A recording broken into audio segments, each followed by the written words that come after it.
Hello everyone. आज के इस वीडियो में आप सभी का स्वागत है। आज का हमारा टॉपिक है इन्वर्स ऑफ अ मैट्रिक्स।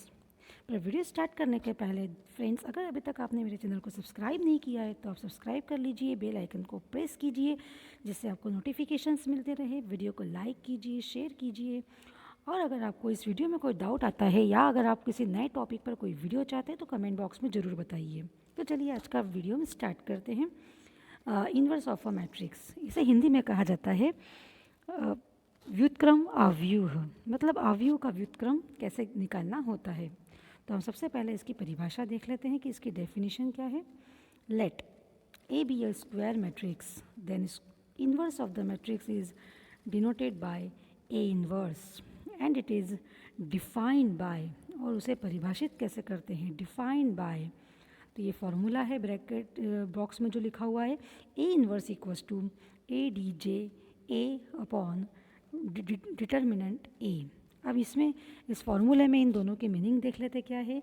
ये ए डी जे ए ये क्या होता है, where A D J is the adjoint of the matrix, और अपॉन में जो लिखा हुआ है मॉड्यूलस ए, इसे क्या पढ़ते हैं, where determinant A is the determinant of the matrix. ये मॉड के साइन के अंदर जो ए लिखा जाता है उसे डिटर्मिनेंट पढ़ा जाता है।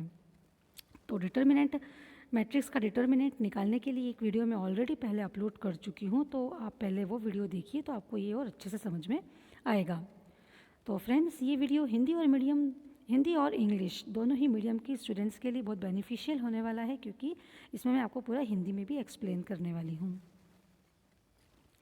तो इसे हम एक क्वेश्चन से समझ लेते हैं। Find the inverse of the matrix. आपको क्वेश्चन में ये एक मैट्रिक्स दिया हुआ है, ए इक्वल्स टू 1 2 -1 3। इस मैट्रिक्स का आपको इन्वर्स मैट्रिक्स निकालना है, मतलब व्युत्क्रम अवयव निकालना है। तो सॉल्यूशन देख लेते हैं इसका। सबसे पहले फॉर्मूला क्या होता है, किसी भी मैट्रिक्स के इन्वर्स निकालने का फॉर्मूला क्या होता है। और पहली बात तो ए, अगर आपको एक मैट्रिक्स दिया हुआ है तो उसके इन्वर्स को हम डिनोट किससे करेंगे, ए इन्वर्स, और ये उसको निकालने का फॉर्मूला एडजॉइंट अपॉन डिटर्मिनेंट ए। सबसे पहले हम डिटर्मिनेंट ए की वैल्यू फाइंड आउट करेंगे। डिटर्मिनेंट ए की वैल्यू फाइंड आउट करने के लिए ऐसे मॉड का साइन बनाकर आपको मैट्रिक्स की value as it is determinant के अंदर लिख लेना है। ये एज इट इज़ पूरे मैट्रिक्स की वैल्यू ऐसे मॉडुलस के अंदर लिख लेना है। इसके बाद हम इसे क्रॉस मल्टीप्लिकेशन से सॉल्व करते हैं। 1 में 3 का मल्टीप्लाई करेंगे, बीच में हम माइनस लगाएंगे, और 2 में हम -1 का मल्टीप्लाई करेंगे, 2 में हम -1 का मल्टीप्लाई करेंगे। तो ये ऐसे डिटर्मिनेंट सॉल्व किया जाता है, और इसको जब आप पूरा फाइनली सॉल्व करेंगे तो ये 5 आंसर डिटर्मिनेंट का आ जाता है। अब हमारा काम केवल एडजॉइंट निकालना है। तो हम एडजॉइंट निकालने का फॉर्मूला देख लेते हैं कि एडजॉइंट निकालने का भी अपना एक फॉर्मूला होता है। एडजॉइंट ए इक्वल्स टू, ये एडजॉइंट निकालने का फॉर्मूला है A11 A12 A21 A22 और ट्रांसपोज मैट्रिक्स। टी का मतलब यहाँ पर ट्रांसपोज मैट्रिक्स से है। ट्रांसपोज मैट्रिक्स पर भी मैं एक ऑलरेडी अपना सेपरेट वीडियो बना चुकी हूँ, तो डिस्क्रिप्शन बॉक्स में मैं उसके लिंक दे दूँगी आप लोगों को। चलिए, तो अब हम एडजॉइंट की वैल्यू निकालते हैं। तो यहाँ पर ये जो एडजॉइंट मैट्रिक्स लिखा है उसकी हर एक एंट्री का क्या मतलब है। A11 A11 A12, एक जनरल बात करें तो AIJ, इसका क्या मतलब है। AIJ का मतलब इसमें सब आ गए, A11 A12 सभी आ गए। तो इसका मीनिंग क्या है, इसका मतलब है को factors of the elements of the matrix AIJ। इसका मतलब ये है कि अगर हमें A11 कोई एक मैट्रिक्स का एलिमेंट है तो उसका को फैक्टर होगा कैपिटल A11। अब चलिए देख लेते हैं इसे निकालते कैसे हैं, ये सारी वैल्यूज़ कैसे निकालना है, और बाद में ये सारी वैल्यूज़ एडजॉइंट में ले जा करके रख देना होती है। तो नाउ अब हम सबसे पहले निकालेंगे A11।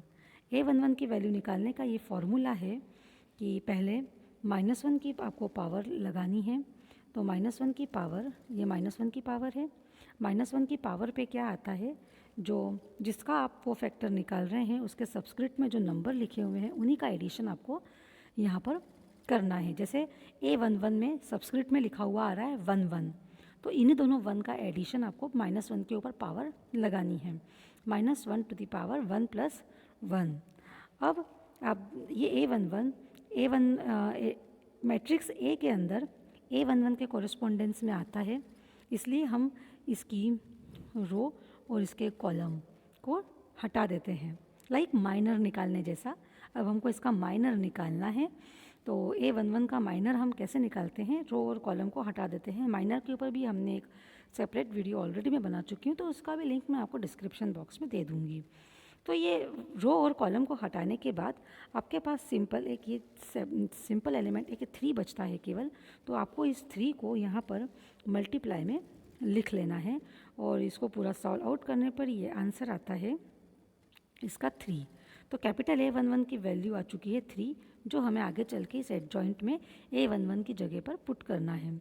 अब हम वैल्यू कैलकुलेट करेंगे A12 की। तो A12 की वैल्यू निकालने के लिए फिर से आपको -1 की पावर चढ़ानी होगी। पहले -1 की पावर, -1 के ऊपर पावर में क्या आता है, जो सबस्क्रिप्ट में नंबर लिखा होता है, ए के जो सबस्क्रिप्ट में नंबर लिखा होता है दैट इज़ A112, तो इन्हीं दोनों का एडिशन, मतलब इन्हीं दोनों नंबरों का जोड़ आपको -1 के ऊपर पावर में लगाना है। जैसे 12 लिखा हुआ है तो 1 + 2। अब हम 12 की वैल्यू निकाल रहे हैं, तो हम ए मैट्रिक्स में 12 की पोजीशन को हटा देंगे, एलिमिनेट कर देंगे, डिलीट कर देंगे।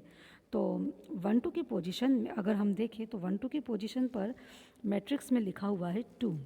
अगर अब इसका माइनर निकालने के लिए हमें इसकी रो को एलिमिनेट करना होगा और इसके कॉलम को एलिमिनेट करना होगा, तो आपके पास ये एक सिंगल वैल्यू बचती है -1। यही -1 की वैल्यू को आपको यहाँ पर मल्टीप्लाई में लिखना है। अगर हम इसे पूरा सॉल्व आउट करते हैं तो A12 का आंसर आता है 1। अब हमें वैल्यू निकालना है A21 की। तो अगर हम ये A21 की वैल्यू निकालें तो सबसे पहले हमें -1 की पावर चढ़ानी होती है। -1 की पावर पे फिर वही जो सबस्क्रिप्ट में नंबर लिखा होता है दैट इज़ 2 1, वही यहाँ पावर में जुड़ करके आएगा। 2 1 मतलब 2 और 1 का एडिशन दैट इज़ 2 + 1। अब हम मैट्रिक्स में जो 2 1 की पोजीशन पे जो एलिमेंट लिखा हुआ है उसकी रो और उसके कॉलम को हम डिलीट कर देंगे, मतलब हमें A21 का माइनर निकालना है। तो A21 का माइनर निकालने के लिए इसके कॉलम और इसकी रो को अगर हम हटा देते हैं तो ये सिंगल एलिमेंट ये 2 बचता है, और इस 2 को हम यहाँ पर मल्टीप्लाई में लिख लेते हैं। सॉल्व आउट करने पर ये पूरा आंसर आता है -2। अब हम लास्ट वैल्यू A22 की वैल्यू कैलकुलेट करेंगे। तो A22 की वैल्यू निकालने के लिए पहले आपको -1 की पावर चढ़ानी होगी। तो -1 की पावर चढ़ाने के लिए ये जो सबस्क्रिप्ट में 2 2 लिखा है, इन्हीं दोनों का एडिशन, मतलब इन्हीं दोनों का जोड़ ये -1 के ऊपर पावर में आता है। अब हम मैट्रिक्स में जो 2 2 की पोजीशन है उसको, उसके रो और उसके कॉलम को अगर हम एलिमिनेट करें तो ये उसकी रो और उसके कॉलम को अगर हम एलिमिनेट करें तो ये सिंगल एलिमेंट 1 बचता है।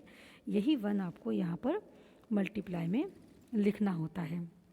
अगर हम इसे पूरा सॉल्व आउट करें तो ये A22 का आंसर ये 1 आ जाता है। तो यहाँ पर ये सब कैपिटल लेटर्स में है, इन्हें कोफैक्टर कहा जाता है। A11, A12, A21, A22, these are not element of the matrix, these are the cofactors of the corresponding element. तो ये सारी की सारी वैल्यू अगर हम एडजॉइंट में ले जा करके रखें तो आपको ये एडजॉइंट का आंसर, ये आपको एडजॉइंट का आंसर ये मिलता है, जिस पर पावर टी अभी भी सॉल्व आउट करना बची है। पावर टी का मतलब ट्रांसपोज से है, आपको यहाँ पर इस मैट्रिक्स का ट्रांसपोज निकालना है। तो ट्रांसपोज के ऊपर भी हम एक ऑलरेडी वीडियो में बना चुकी हूँ, उसका भी आपको लिंक मैं डिस्क्रिप्शन बॉक्स में दे दूँगी।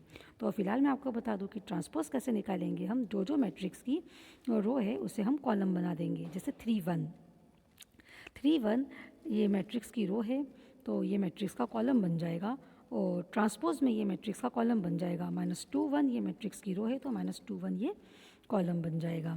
तो ये ऐसे एडजॉइंट की वैल्यू भी निकल करके आ जाती है। डिटर्मिनेंट की वैल्यू हम पहले ही निकाल चुके हैं। एडजॉइंट और डिटर्मिनेंट की वैल्यू को हमें फॉर्मूले में रखना होता है A inverse equals to adjoint upon determinant A। तो ये दोनों की वैल्यू अगर हम यहाँ पे पुट करें तो आपका ये A इनवर्स का ये फाइनल आंसर 1/5 3 - 2 1 1 ये फाइनल आंसर आता है। मतलब इससे ये रिमार्क निकाल सकते हैं कि अगर if A is any matrix then A inverse is also a matrix. तो इस वीडियो में बस आज के लिए इतना ही। अगले वीडियो में हम अगले टॉपिक के साथ में फिर मिलेंगे। तब तक के लिए नमस्कार। Thanks for watching my video.